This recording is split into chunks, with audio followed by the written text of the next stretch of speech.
What are you? You're part something Asian, no? Damn. No, Nate, you said that last time, no? When did I say that? You said Might be that your lying. your great grandpa was From China, no Leon, probably. Chino Oh. Nuevo Leon. I could have sworn. I could have sworn. Bro, It's- wrong person, That's dude. I terrible. could have He's sworn. thinking That's about okay. Orion. That's I could have sworn terrible. you. Dude, you seen Oh, Orion's we got brother? it. It's dude? okay. Don't stress out. Orion's brother. I'm hosting the podcast. It's okay. I didn't know Orion was Oriental, dude. His brother's like Oriental, like looks Oriental. I don't know. I had We need never- to invite him back to the podcast. What did he was pretty say? good. You're He's from what good. part of it? What Yeah. part of Asia are you from? I don't know where he got that from. He said, What part of Asia I you're had to from? wear my tie and suit today because my girl Kamala is in the house in Houston. Come, "Ooh, come on. Ooh, hey, women empowerment. Yeah. No, we're not starting that. Keep that on Oh, the Spanish sorry. podcast. Yeah. Oh man. Look, Still, look, it's look. like United Still. States. It's with the No. Look, I'm gonna tell you Women. this. So I was talking to this guy, right? And he was telling he's a pretty smart guy, right? One of my clients, and he was saying that the reason they picked Kamala was to get the minority vote and to get the woman vote, right? And so then I was like, man, that's kind of like a last ditch effort, really, to do that because I say honestly, a lot of people thought that Obama was going to do a lot for minorities, right? He didn't. He essentially got in line with the dirty politics, right?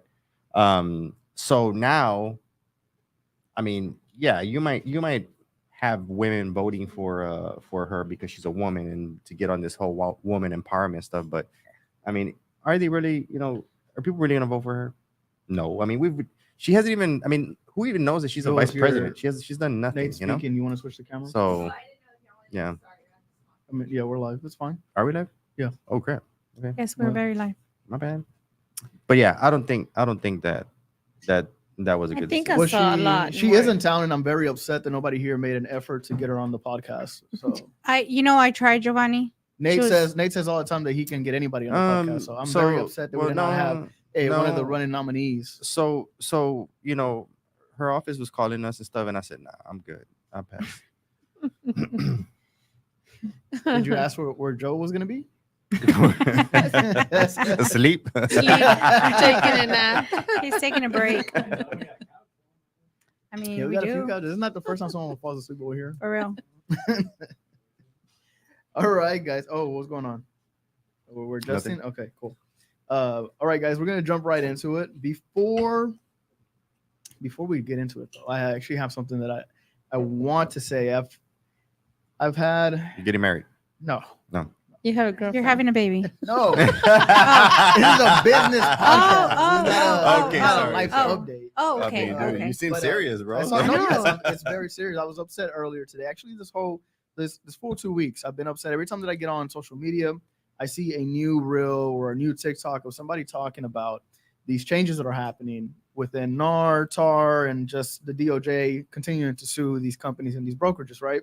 And I keep seeing these realtors put out this false information or at least misleading information and misleading the public, misinforming them. I don't know if they're doing it purposefully, but there are some that are just blatantly like it's already given us a bad name as it is. For example, I saw one talking about how we're going to pitch buyers for us to get paid. This is not a pitch. We're not pitching anything. This is you explaining to your client your value that you're bringing to the deal so they can continue to move forward with you, whether they want to use you or not. If you don't know how to properly explain that to your client to where you feel like you have to pitch them on something, then that means you don't understand your value. And there's a problem there. Second, I've seen a lot of people lying about what the buyer's representation is and what is going to be in the future. There's already a lawsuit that's going around right now where somebody said that all the buyer's representation was for E&O, errors and omissions. That is not all it's for. If you don't know how to explain to a client the value that you bring to the deal, number one, you probably shouldn't be getting paid. You need to leave the business. Yeah. Third, if you don't know how to understand it, if you don't know what the buyer's rep was for originally, that's a problem. And if you don't know what these new updates are, that's a problem as well. That means that you're at the wrong brokerage because they're not teaching you anything. So you need to get that addressed, move to a brokerage that understands is actually trying to help these realtors and actually trying to set new regulations in place in order to help you and the consumer. By putting out false information and saying things like this is how we're going to pitch buyers, it's the reason why we're in the freaking lawsuits that we're in right now. So that's all I want to say. So that was Get your it that off was your your chest. rant. Oh, Get- okay. Get, You know what? Never get it mind. off your You know chest. what? No, Get it I'm off not, your chest. I'm not done. Okay, go done. for it. Go for it. I'm not done. Next, right? I don't really talk a lot on this podcast simply because for me, my business is not realtors, right? This podcast is to inform realtors. My business is on the buying side, selling side, the investor side. My business is the public. The reason why I'm passionate about this is because y'all are screwing it up for my clients and misinforming them, and you're screwing up the public. That's getting into my business, and that's my issue. It's time for us to become professionals. This is no longer a side hustle. It's no longer a side business, not a get rich quick scheme. This is a career. If you're not going to treat it like it, get out the business. Become a professional, do what it needs to take, invest in yourself, and surround yourself with other people who are doing that as well. Now I'm done. Wow. Amen. What's going on? Amen. Hey, who hurt you, Promise bro? it's not me. What Yeah. happened? It Did wasn't somebody, us. did somebody say something? What Yeah, happened, she was man? with EXP and Hey, so listen, That's terrible. So Ricky, your boy Ricky, right? He's the one messing up for this whole real estate thing. But the thing is, no, it wasn't Ricky. It wasn't Ricky. No, no, I no. did see what he no, put. no, no, what no. he So, put so, out, so the but thing it is this. wasn't So Ricky. look, Ricky posted something, right? Yeah. And he immediately took it off, right? So Mhm. the way I took that post, right, was that he was saying, because he said my company no longer. What do you say? My company no longer was gonna let us pay the buyer's You can agent. no longer inform the buyer's agent what the commission was, whether it was off or on the MLS. So Okay. it doesn't matter what the MLS say. They were not going to let you advertise that outside either. So who is his employer? EXP. EXP. So the way I took that was that EXP is trying to enforce that, company wide. Is the way I took it. That's the way I understood And it. Yeah. and the thing is that if they're doing that, then that's EXP being dirty and trying to and essentially saying, hey, you know what, we're gonna keep everything in house, Right. and that's actually a good play. But in my opinion, I don't think EXP has the numbers anymore to pull that off. What do you think about that? Me neither. And it's the reason why the CEO of EXP actually did an interview this morning with BAM, Broke Agent Media. They did an interview this morning that went live. They were asking him questions because the guy who runs that podcast beefs back and forth with Ricky. And this is like one of the things that he pointed out, even though, of course, Ricky goes and speaks, but they have different opinions and they talk about it openly, right? They're not buddy just to be buddy. They disagree on something, they're going to put it out there in the open. And he got the guy to go on their CEO for EXP, and he said that he told Ricky to take that post down because it wasn't exactly what they're trying to do. Now, two things could have happened, right? That could have been what they were trying to enforce, trying to keep everything in-house. And they saw all the negative comments in there, and they're like, oh, we're going to lose a lot of people. We don't have the people for it anyway, so let's get them to take it down and revamp what we're doing. But what they said what they're doing now was just enforcing what the DOJ wanted on the contracts, which is, of course, you can no longer show it on the MLS. But it does not mean that you can't pay a buyer's agent as the broker. It's just that the commission can no longer be shared. However, another reason why I had that rant at the very beginning, we don't even know how that's going to affect everybody. Colorado pretty much told NAR, yeah, we're going to have our own forms. We're not using yours. That's a And good now idea. that they're going back and forth with that. California as well, as screwed up as California is, they're doing something right when it comes to the real estate contracts. So there's a few states that are putting their foot down saying, we don't care. And now there's other states who are saying, we're going to do whatever the DOJ says, right? Whatever the DOJ says. What state is that? A few of them. There hasn't been any like solidified, but anybody who's not actually making a move to put their own contracts out there, at least Texas did. They updated some of their contracts. There's a lot of states who are just like waiting for the final decision, which is on the 17th of next month. And that's the reason why I was like, everybody who's out here, especially realtors talking about this, who don't understand what's going on, you're misinforming the public, because what happens here in Texas doesn't necessarily mean it's going to happen in Colorado, right? So you're misinforming the public, and a lot of realtors are scared right now. Yeah. What do you guys think about that? Like, how do you think that's going to go moving forward? Honestly, I do think, that I've seen, like you said, a lot of realtors talk about it, post it on social media. I mean, if you don't know really, what's coming, why even, scare people off? Like, I mean, there's a lot misinformation already going around. And if you're not even sure about what you're saying, like, just don't share anything. Just keep it to yourself until, you have the right words and guidance, for newer realtors or for somebody that actually, might need the help. I think it's like you said too. If you don't understand what you're doing, don't mess it up for the rest of us. Don't mess it up for the rest of us who are trying to make this our career, who are trying to grow this business for all kinds of generations and legacies, whatever. But where our clients actually mean something to us, those of us who read the buyer's rep and understand that no, it's not just for errors and omissions. It is to let you know that I, represent you and I'm going to work by you and stand by your side. And how I'm getting paid. And I think that is what most realtors are scared of. Oh yeah. Because they're so used to just sign here. And they don't know how to explain, and they don't know how to explain their value. Right. Yeah. Because they don't think that they provide value. And I'm going to be completely honest. Most of you don't. Exactly. That's the what I was problem. going to say. A lot of them think that they don't have anything of value to bring to the deal. They don't understand it. And then when you get to talking to them, as you and myself being managers of a team, when you get to let them know, and you kind of, like we were talking earlier, you kind of let them know, hey, this is you do this, A, B, C, and D. That's what you're doing. And then they say, oh yeah, I am worth that. Yes, you are. And then some. So I think that you have to be with the right team, align yourself with the right team, or get out of the way and let the rest of us work. I think it is, a big deal, everything that is going on. But if you're doing the things that you're supposed to, why are you scared? Yeah. What are you worried about? And so I think that's what. Well, no, that is one of the reasons why a lot of these listing agents and why all these lawsuits came through, because the buyers agents were leaning on listing agents to get the listing and set the commissions. And so the listing agents were over here having fun. They're posting videos, they're getting all the people hyped up. Hey, you're gonna get this, you're gonna get that, you're gonna free this, free this, free that. And so then they get the clients, take them to the listing agent, who essentially the listing agent did all the job. They went there, they assessed the property, they got the property in shape, they got the pictures done, they listed it, and secured a 3% commission for the other person. Yes. And so now it's like, okay, buyer's agent, now it's your time to sell your value. Now it's time for you to go out there and say, hey, this is what I do for you, so you got to pay me. And a lot of realtors are not ready for that conversation.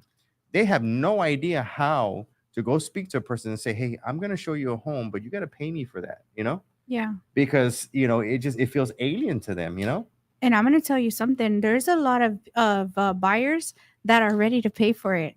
And a lot of the agents are just, like you said, they're just afraid to ask. And it's like a lot of the clients, they already assume they're going to have to pay you. I've had clients tell me in the past, once they're looking at my buyer's rep, and they ask me, when do I write this check out to you? Yeah. Do I write the check out to you today? Or do I write it out at closing? And I think that's funny. And, part of me is like, I'll write it right now. Just go ahead and write it right now. Write it right now. Write it right now, and I'll go deposit it. I'll rebate But- it to you. For real. Just don't tell my broker. Yeah, don't tell my broker. It's going to be made out to me. No, but I have had clients, ask me, hey, and actually Alondra just had somebody ask her yesterday, hey, Alondra, when do I write that check out to you? So it's got, and she was a little, scared to talk about it. And that's what I love, because I keep saying this, right? And Giovanni, Vic, and a lot of other people, they roll their eyes, right? They're like, oh my God, and I say this, I say, hey, you know what?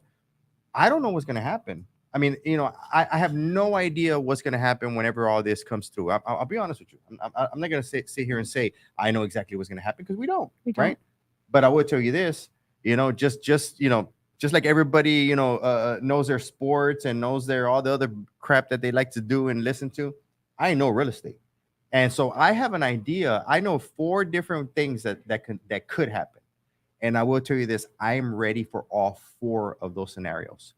And actually 2 of those scenarios, I already tested it. I have a proven method. And it was a method that I did in McAllen. Because McAllen, no, seriously, McAllen was already in that type of environment where, the selling agent already had that attitude.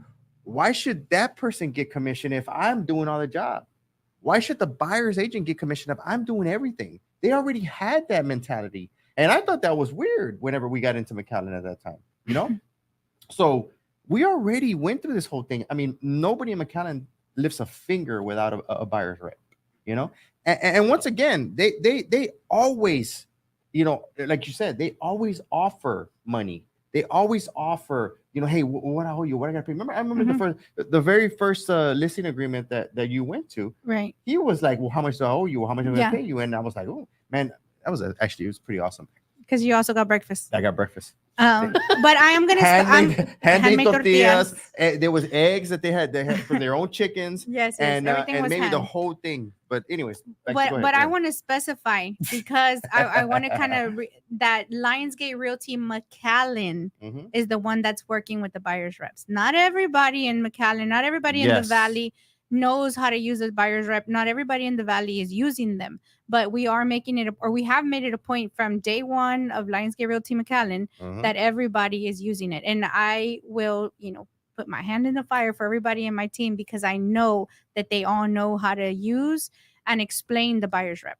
And this is the thing Right. too. It's like her agents, they don't know any different. That's what I was going to say. They came into this business not knowing any different. So one of her agents goes to a meeting where they're talking about buyers reps, and there's people in there crying. There's people in there upset. There's people thinking that their business is going because they don't know how to do that. They don't want to do that. And and he's like, isn't this the way business is done? Mhm. So that's what I'm saying. Will everybody in Lionsgate Realty right now be with us in the next 3 or 4 years? I don't know. But I will tell you this: anybody who joins Lionsgate Realty in the next, 2 or 3 years is gonna know exactly what to do because we have those methods. We have those the game plan, Mhm. and everybody's gonna make it. It's gonna be awkward. It's gonna be uneasy to be asking for money, but I mean, you have to adjust. And see, that's the crazy part, right? Because we've always had listing agreements, and you've always had to ask what you're going to pay yourself. Not only yourself, but you had to justify what you're Yeah, going to the pay agent. the buyer's agent. Yeah. I don't understand why this buyer's agreement is so hard for people to present when you already had to do listing agreements. You're pretty much doing the same thing It's the for your same thing. buyers. Same You're thing. just the issue here is that you don't know how to provide value whenever you don't have the product. Yes. Like It's- you're pretty much most of these realtors are feeling like they're just middlemen, right? Yeah. And that's what they don't know how to provide because all they're doing is ripping and running all day, showing houses left and right. They're not providing value. What's going to happen now? You're going to actually have to bring them into office, sit them down, and explain to them where they're going to go. You're going to need to have the pipeline of the lenders, the credit repairs, the insurance, have everything broken down before you even step foot outside of your office to go show them a home. And that's the service. That's where the value comes. And it's hard to build that just by yourself. That's why you need a team. I was gonna say, Yeah. and that Yes. what he just described, it kind of feels like an everyday for us, right? Mhm. Yeah. I don't yeah. I don't have my agents running around trying to, Nope. by the time they are meeting a client at a home, it's because they have the lender, they have the credit repair, or they've already kind of talked about those numbers and where they are credit wise, even where they are savings wise. What kind of money you're looking at, what kind of house are you looking at, Yeah. so that we know that percentage that they need. But our team's already doing that. Yeah, and I said that last time, and Caleb even brought it up last time when he was here did. last week. Over there because of the mentality, right? Which is a mentality, unfortunately, that we're going to go into here. Oh, Right? for sure. Because of that mentality, I always said, sit down with a person and talk to them. And if you feel or at any place they start talking about they don't want to pay this and they don't want to pay that, or worse, I'm not going to pay this and I'm not going to pay that. Then I'm not going to work Blow 'em with out. you. Blow them out. I'm not gonna waste my time. I'm not gonna drive around. I'm not gonna show you house. There's no reason to, Hmm. and it bothers me, and everybody's like always like, oh Nate, why are you so negative? Why are you so this? I'm not negative. I saw these things coming and I kept saying, why are we doing this? Why are you guys giving away Cartier gifts? Why are you guys showing videos of Bro. yourself popping champagne bottles? Why are you at the closing table doing these crazy things? I say you're gonna make everybody feel like this is easy and everybody's gonna come and flock to this business and ruin it. And what happened? They all flocked to being a real estate agent and did all their crazy pee-pee dance. And now we're where we're at. And right? now there's a lawsuit. What surprises me the most is that even whenever you're taking your real estate classes, if you're paying attention, they tell you that a client is not a client until you have your buyer's rep Yep. agreement. Yep. If Oh, yeah. not, he's just a consumer. Mm-hmm. Exactly. That's it. Yeah. Just a shopper. Just a shopper. yeah. And one of the most important things that a lot of people aren't paying attention to is a lot of these states are already talking about that the way they're going to enforce to make sure that realtors are going to get these buyers representation signed, whether they want to or not, is by making them turn the commission back in if there was not an executed buyer's representation. That's mean, awesome. So Is even this- if you get paid, but if you did not have that buyer's representation, they're going to make you send that commission back to the listing agent. Well, that's Or the basically broker. what I do to my team. in the It's valley. basically also what we need Give me to the be commission. doing. That's what led to be going on all these cruises. Yeah, Yeah. heck yeah. Is that the same thing with the IBS? I mean, you're supposed to present that to your client, At you the know, first, at the first conversation. conversation, the first meet. Like, I mean, And it that's just what to me. that's what I don't understand. That's why I was so heated like for like these last 2 weeks, because it's very simple. It's not anything crazy. Nothing has been solidified. I think that's probably the most not necessarily concerning, but it has everybody up in the air because there's not something solidified to where like this is exactly how we're gonna do it. Okay, but it's a learning curve. You'll figure it out. It'll take a bit for buyers to understand, especially in certain areas where they're not used to getting hit up front with, hey, not until this gets signed and not until you understand this is how much it's going to cost you. But I think in the long run, this is better. It clarifies everything up front. Me too. Yeah. And the only people who don't know how to do that are people who can't show their value. Yeah. That's Yeah. and I think that's where we're at, and that's what was so upsetting. Or like Nate said, those who joined for the wrong reasons. Those who joined because they thought this was a quick, easy money. This is a profession. Mhm. This is a profession. I've always said that, right? Your first 2 to 4 years, same thing as you going to college. You're going to go to college for 2 to 4 years. You're going to learn. Your 5th year, you get to go to work.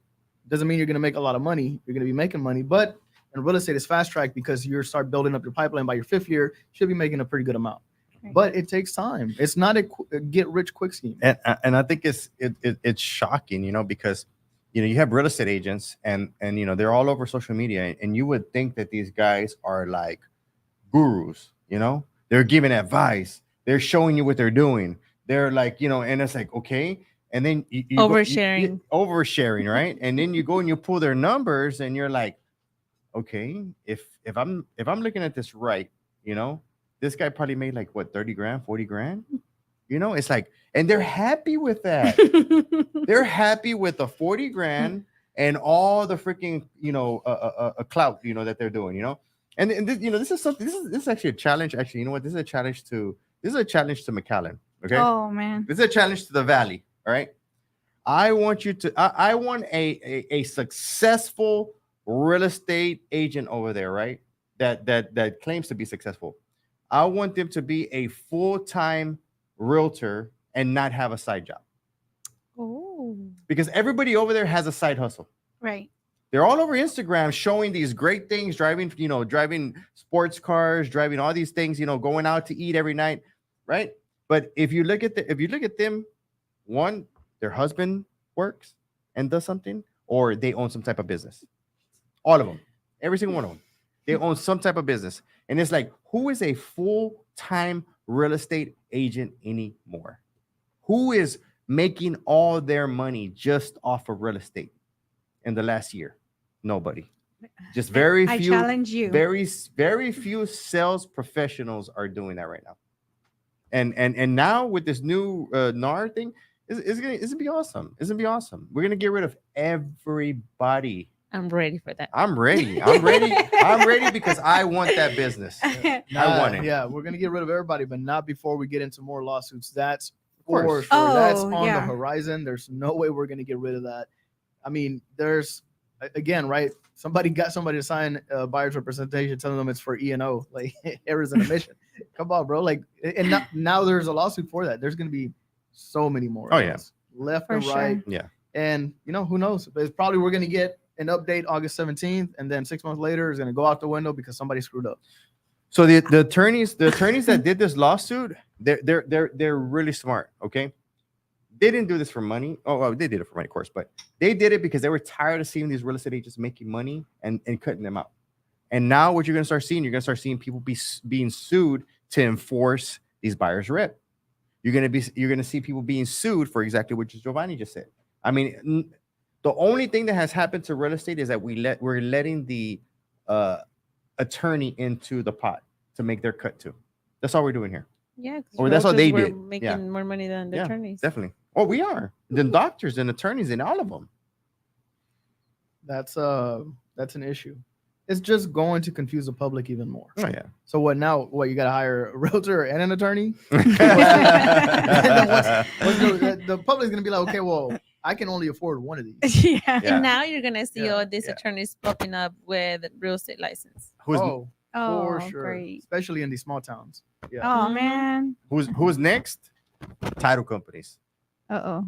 Title companies have been You know what? unchecked, Usually, unregulated. They're next. you're right. And you know what? Something that I've noticed is usually like the Valley. You guys, as we always say, right? The Valley's what, maybe about 5 years behind from Yeah. Houston. For sure. But you guys are ahead on title companies getting sued. Like, y'all are getting sued over We there, right? got y'all. They're- We no, got they are- y'all. You know They're what? they're ahead on title companies being sued, and they're ahead also on getting buyers reps and getting paid. I'll tell you that. For It's sure.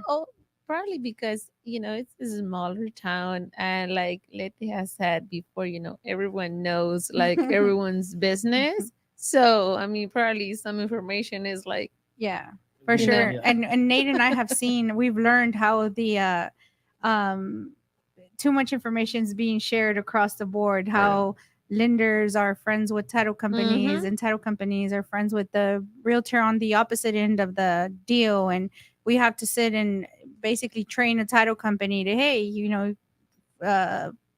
gotta which is You- also a misrepresentation, because at the end of Exactly. the day, you own fiduciary duties to your client. exactly, like that's not a fiduciary blah, blah, whatever Fiduciary. fiduciary Fiduciary duty duty. towards your client, and so you got to remind people of that. But yeah, because we're small and everybody knows everybody, we're definitely on the news for the title companies. I thought y'all had missed that.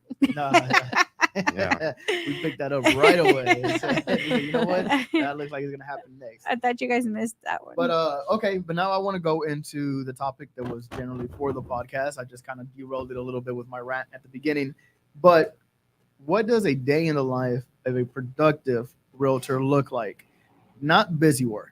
Usually you call somebody, like Flor calls me whenever she has something, and she calls me, hey, Gio, are you busy? I was at Flor, I'm not busy. And the reason why I say I'm not busy, because, whether I'm busy or not, it doesn't matter when I'm being productive.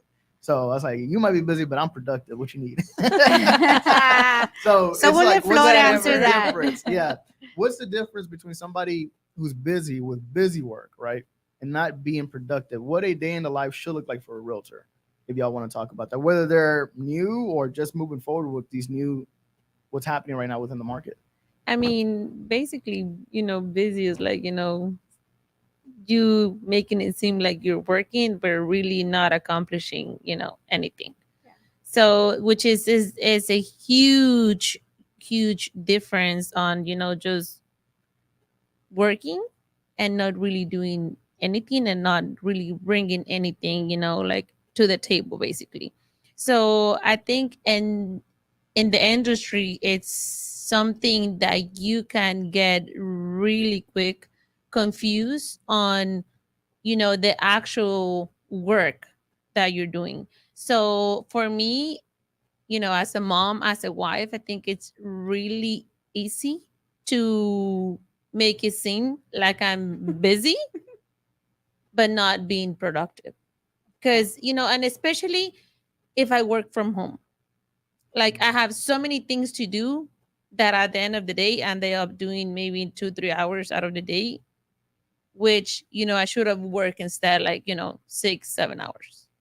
It's so easy to, if you don't have like, a set schedule, set boundaries on your work life, your personal life. I mean, it's hard. So, and I really do, like suggest for any like newer realtor that is getting into the business, to have that separation between life and work. Yeah, and I think it's a lot of things, right? And I was talking to some agents back home.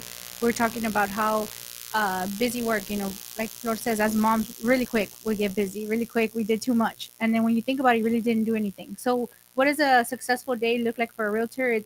It's contacting your sphere of influence. It's getting to know your market, like Nate and I have been discussing here lately. It's like make sure you know. if you're gonna target a certain area, farming area, make sure you know it. Make sure you're becoming an expert for that. And that's part of your work.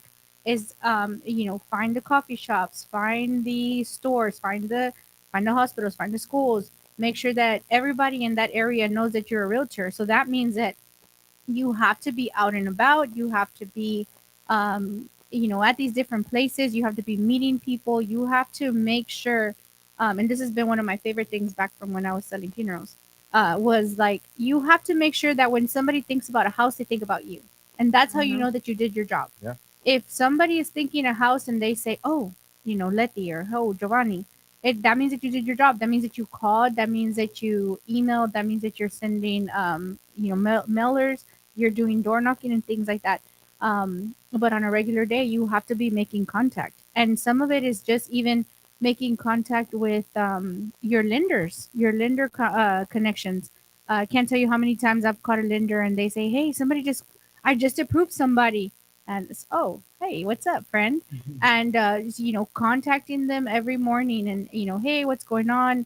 And my favorite thing is to contact the lenders and get a read of what the rates look like, so that Staying informed. Yeah. staying informed, Yes. get the rates, what's going on with the are they staying, are they going up, how do you see it in the past couple of days, what do you predict for the next few days, so that you're able to bring that back to your clients. So all of those contacts, and I can't tell you how many times I've called even a title company and they're like, hey, some lady came in here because she thought we sold houses, so I gave her your number. So it's really cool to kind of stay out there and make sure people know what you're doing.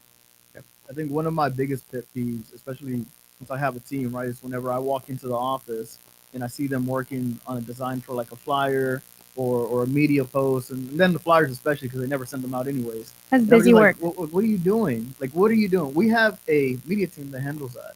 We have flyers already for the company. Why are you wasting your time creating those when you haven't closed anything in the last month? What are Right. you doing? Right. So that goes back to like busy work. Yeah. You're occupying your time with the easy stuff, which in theory will get you business, right? In Right. theory, you send out those flyers, you send out those letters, it's going to get you business sooner or later. But if you're just wasting your time on that because you're not attacking the hard stuff, right? Stuff checking in on the clients you're supposed to be checking in on, checking in on the clients that have been ghosting you, checking in on the lender when you know that that appraisal is 2 days late and you don't feel like calling that lender and you're Right. going to put it to the end of the day, or calling that lead that said that they want to put their house on the market and you haven't checked in with them because you know that they're going through issues. Avoiding the hard work is a problem. Oh yeah. Working on the flyers, yeah, that's what I say. It's like working. It's something that Ryan Sarhan actually. I'm not gonna take it from him. He says working on your business and working in your business is different, right? Whenever you have the free time, you work on your business until you're. And once you start making money, then you can work on your business. But most of the time should be spent working in your business until you start to generate money.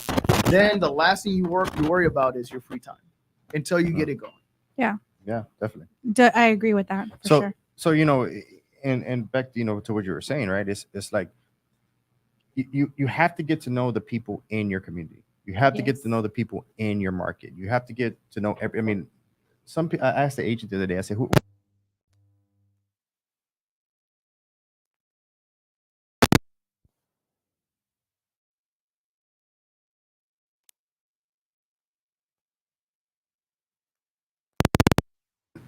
They get into social media, right? Yes, social media is a way to fast track a lot of people knowing you. It's very simple, and you were talking about Brian Serhan, right? He was saying, Right. whenever we were at his event, he was saying that he's really, the social media part of this is just for him to get popular, or for him to be known, right? He says, I have people, I have like a real, because they follow where they follow him on social media. He says, I have a following, and I think he said it was Korea, right? What does that do for him? Nothing. Nothing. It does absolutely nothing for him. He needs to get out where people know him, where he can actually get clients, where he can actually make money, right? And nobody's doing that anymore. Nobody's getting out there. They're relying on social media to be known. Okay, if you rely on social media to be known, you're going to be known by the wrong people and the people that are not going to generate any business for you. So with that being said, I always tell everybody, get to know your area, walk your area, know your market, know your buyers, know the farm your area. You know, I actually know somebody who, I know somebody on social media, super popular, super popular. Everybody knows who this guy is. Somebody even went as far as saying, "Oh my God, he's doing so good. He's one of my heroes." I'm like, "Oh, okay, wow." And the thing is that already I have, because remember, I deal with a lot of clients, because I have a lot of agents, right? Uh, Already getting people that are saying, "Oh yeah, man, no, he didn't help me out," or "Oh, he didn't have time for me. Oh, I never met him," and I feel like I was just, like he just rushed everything. I didn't understand. I've had people call me and ask me for explanations on the on something that they purchased from him, and I'm like, he didn't talk to you about this, or you didn't talk. And the thing about it is that this person is getting, how you say it, he's not he's not getting clients for life. He's only getting clients for the moment, For the month. for the month. That person is never going to use him again because he provided no value at all. I have buyers for years. I mean, I literally just got contact with somebody that I sold a home to, 16 years ago. Why? Because you're old. Because I'm old, yeah. But the thing is I took my time. I spent time with this person. I know this person. I know who his family. I know his wife's name. I know everything about this person. I could even have this conversation, and say, "Hey, how's your wife? How's this business? How where's your mom? Like I literally know this person because I took the time to get to know him. And whenever you're in social media and you're just all over the place and you get a client from, the other side of town that you've never been to and you sell them a house, what are the odds that you're ever going to see that person again in the community or that you're ever going to be able to talk to him again, or you're probably never going to see him again? And if you gave him the customer service that this person is giving to his buyers, you probably will never see that person again. Ever. So It's like Giovanni said, though, because you're not giving yourself any value. yeah.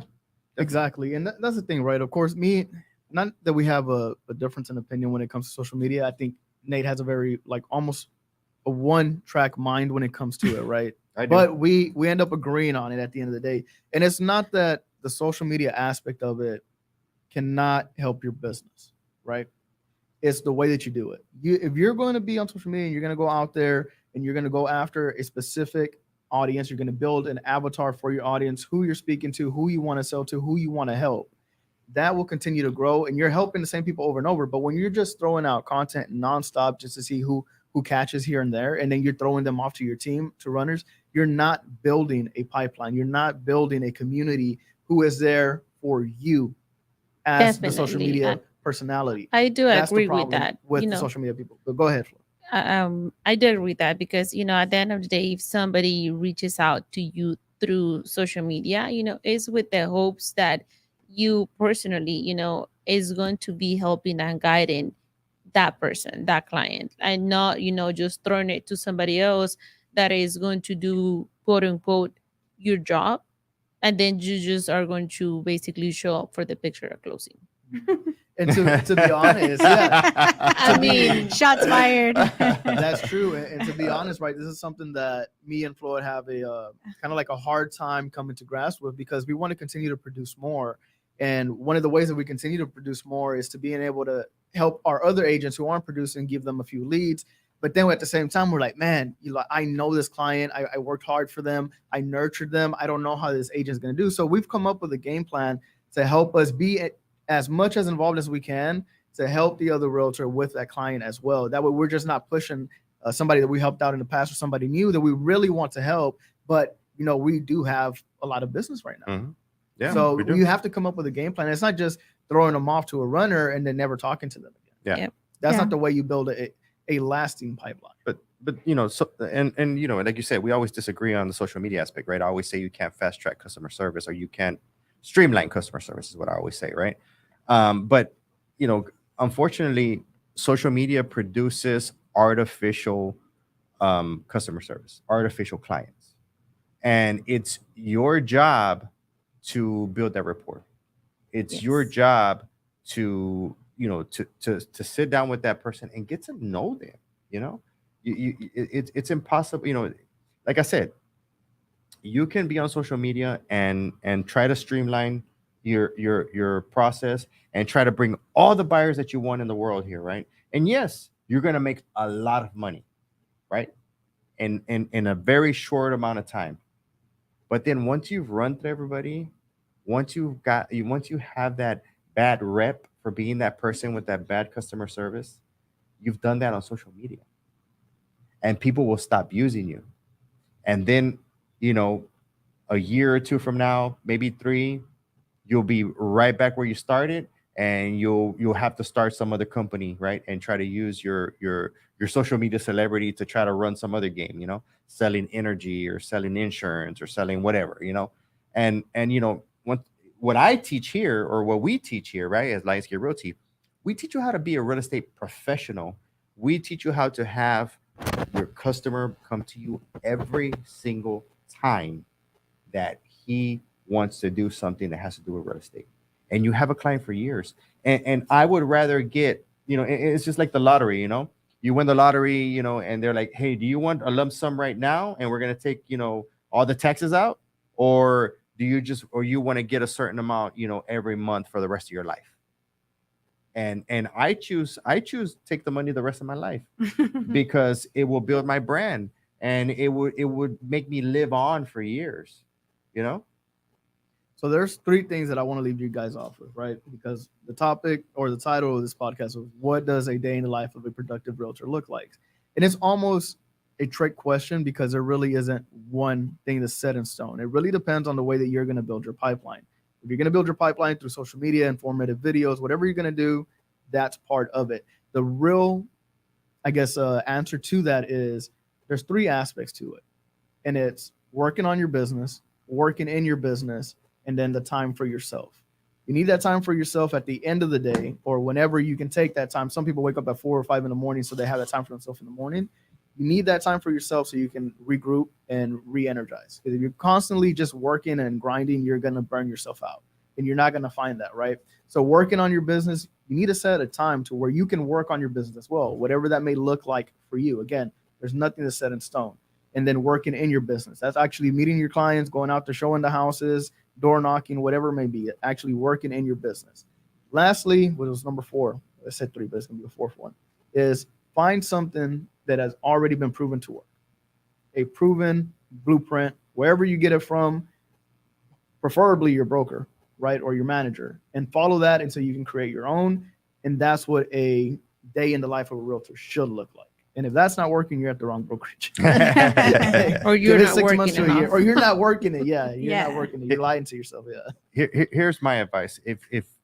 If you had a girl or wife, right, or a girlfriend, or, well, you know what, if you had I love relationship if you had a advice. significant if you had a significant other, right, like and this is for men and women, okay, If they That's what don't I'm know, saying. don't hurt them. If you had a significant other, right, and that person, was for the streets, for lack of better words, right? If this person was with everybody and anybody that had money or had whatever, right? I mean, would you really value that person? Would you really want that person? Would you really want to be married to that person, or make a life with that person, or be seen with that person?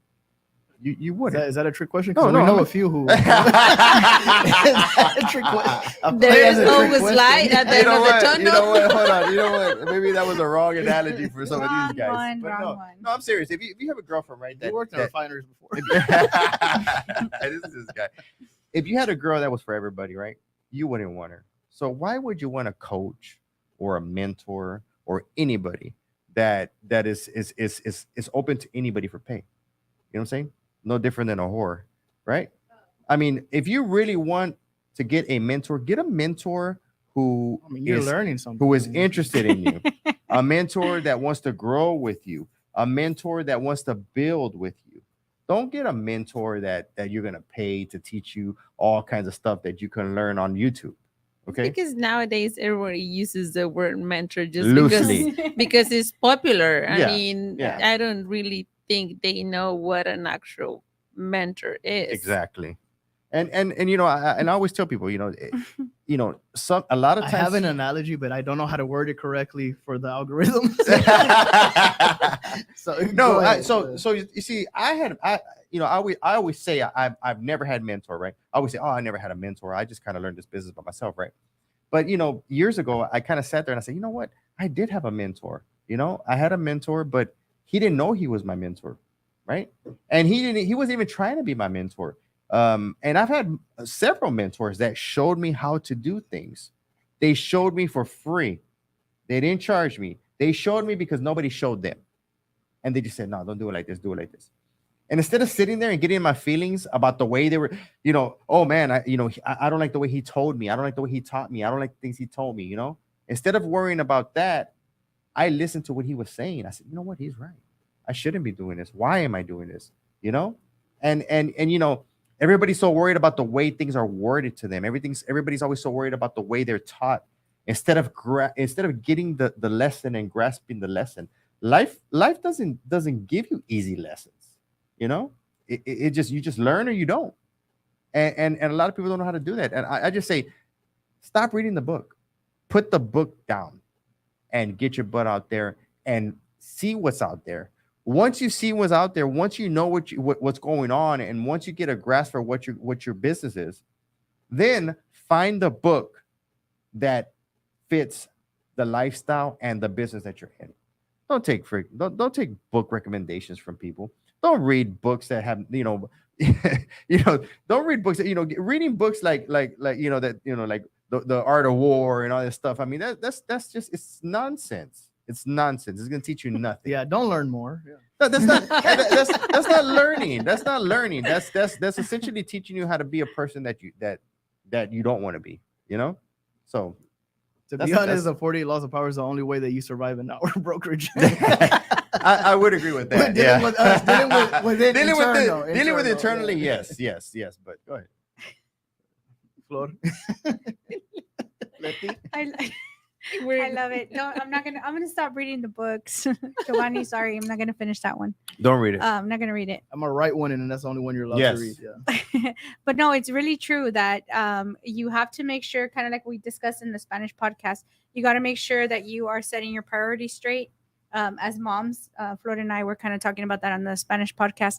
As moms and as business owners that we're trying to be for our real estate companies or our real estate career, you want to make sure that you are setting those boundaries, that you aren't too busy with just busy work. Like Flor says, don't run into 2 hours of work because a day has many hours. Make sure that you are giving yourself value. Make sure that you are, my husband likes to remind me, over communicate is always going to be better than not communicating with your clients. So communicating with your clients, you know, daily, keeping them up to date on what's going on with the deal, kind of like you said, talking to lenders, talking to title companies, and just making sure that everybody around you knows that you're an expert, even if you aren't posting every day, or even if you don't have that billboard on Sherry Road. If you don't have that billboard out there, you know that you are giving yourself, that you do let people know that that's what you do, and that that you will make sure that you are a good agent. Me, I'll personally say, you know, having an agent, it's an agenda. I'm sorry, it's, you know, crucial for an agent. I mean, personally, I cannot do anything without the agenda. If it's not in the agenda, if it's not written down, if I did not take notes, I'm just not going to do it. Like, even if you are cold calling, whatever you're doing, take notes on whoever person you got in touch with and follow back. Like always, like Nate always says, you know, get the report, get back with them, whatever that person might be. If you got in touch with them, they're a potential client. Yep. Checking your emails and clearing your inbox is not productive work. That's busy work. Like, you can check your emails 3 times a day, and you'll be more than fine. There's not going to be an emergency. If there's an emergency, they'll call you. Yeah. You want to exit with something, Nate? Yeah. I think we're heading into a very exciting time in real estate. There's, in my opinion, well, you know, I say in my opinion, right? You know, there's nothing in my expertise. There's nothing to worry about. There's nothing to worry about because um, the real estate business is going to change, not stop. It's not going to stop. And I've been through worse. I've been through worse in this business. I've already been through two crises. And this is just a hurdle, and a lot of people are going to be eliminated, and that's a good thing, because when people are eliminated and people get out the business, that's more business for us. So I wouldn't worry at all about what's coming, but I would keep my mouth shut, as far as how to maneuver until we actually get that day comes and they say, hey, this is what it's going to be. Then we start kicking. Then we start swimming, right? Until then, it's business as usual. Keep building rapport, keep talking to your clients, keep getting with everybody. Let everybody know that you're a real estate agent and not a social media influencer, and you'll be fine. And if you want to be a real estate professional, contact Vic and have an interview with him. But if not, then keep doing the same old things. And honestly, I don't like to do this, right? Or I don't like to say this, but our enemy right now, unfortunately, is the broker or the brokerage that offers 100% financing. Okay, because those 100% commission. Sorry, 100% commission. Sorry, I'm thinking about my mortgages, right? So our true enemy right now is the 100% commission real estate broker. That's our enemy, and the reason that person is our enemy is because if we have to give up commissions, or if people are going to start haggling our commissions, who would be in a better position to offer a flat fee commission real estate deal than a 100% commission realtor? If you only have to pay your brokerage $150 per transaction, right? Then you can afford to offer a $500 or $1,000 commission structure for doing a commission business, And they are also the realtors that got us into this issue, because they offered 100% commission and let their realtors run around and do whatever they wanted to, and got us into this issue. So unfortunately, our true enemy is the 100% commission broker, not the realtor, not the real estate agent. The real estate agent didn't know any better. They just heard 100% commission. I get more commission for myself, and they felt like, oh, I'm gonna take the latter. The broker that offers those structures and does that garbage is our enemy. It's the person that got us into this issue, and I have no respect or love for that person. Bottom line. And yeah, I would say more, but it is our hard out. So we're gonna go ahead and exit. We didn't even introduce ourselves because of my little rant at the beginning. Yeah, right. I'm Giovanni Frank with can't even think right now. Giovanni Frank with Lionsgate Realty. What are we on? Yeah, go ahead. I don't rant. When I rant, I just stop ranting, bro. Because Come when I on. rant, I mess all up. Flor Velasquez with Lionsgate Realty. You can find me on all my social medias, Flor Velasquez Realtor. Letty Hernandez. I work for Lionsgate Realty and the McAllen team. You can find me on Instagram as Letty Selling RGB, or you can find me on Facebook as Letty Hernandez. Nice to meet you guys. And of course, I'm Nate Balderas. I'm the master broker for Lionsgate Realty. You can find me on all my social media outlets at Better Call Nate. And if you're a 100% commission broker, quit being lazy and step it up and do some training. Dissolve your crappy teams, and start getting in line and branding yourself, and start treating this like a real business. Let's try this again. I'm Giovanni Frank with Lionsgate Realty, your gracious host of the HBR podcast. We're live every Wednesday, 7 p.m. If you are a professional in this business and want to be on the podcast, feel free to reach out to us. All our information is down in the description below. Until next time.